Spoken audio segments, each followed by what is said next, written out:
Hello and welcome everyone. In today's video I will show you how to protect your posts and go private on X, formerly Twitter.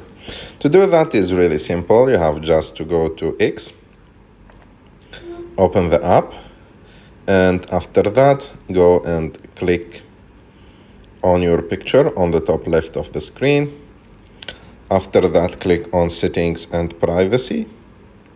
After that click on privacy and safety.